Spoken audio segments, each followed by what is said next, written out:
কানেকশনটা আগেরটাই তো short circuit আগের একটু আচ্ছা কানেকশন এই যে সাপ্লাই থেকে অ্যামিটার অ্যামিটার থেকে দেখেন সাপ্লাই থেকে অ্যামিটার আছে কিনা দেখেন আছে জি স্যার অ্যামিটার আছে অ্যামিটার থেকে কোথায় গেছে ওয়াট মিটার দেখেন তাহলে অ্যামিটার থেকে এই যে ওয়াট মিটার আসলো এই যে উপরেরটা হ্যাঁ ওয়াট মিটার থেকে কোথায় গেছে ট্রান্সফরমারে তাহলে এই ওয়াট মিটার এটা নিছি তাহলে এখান থেকে ট্রান্সফরমারে যাবে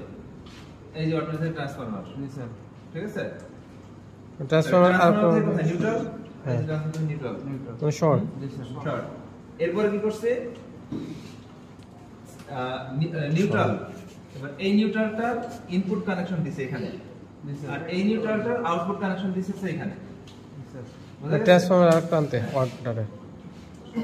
আর ট্রান্সফরমার নিউট্রাল কানেকশন আছে আর একটা কি করছে ভোল্টমিটার এই ভোল্টমিটারটা আমার সাপ্লাইয়ের সাথে কানেক্ট আছে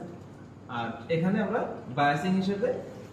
DC AC fixed DC sir এই জায়গা তো বায়াসিংটা দেখানো যায় দেখানো হয় না মানে তো আমি কোন ওয়াটমিটার ইউজ করব এটা তো আমার ইচ্ছা হ্যাঁ ইচ্ছা তো আমি বায়াসিং এর ওয়াটমিটার ইউজ করতেছি বায়াসিং দিচ্ছি আমি তো ব্যাটারির ওয়াটমিটার মানে স্যার এটা শর্ট সার্কিট কানেকশন মানে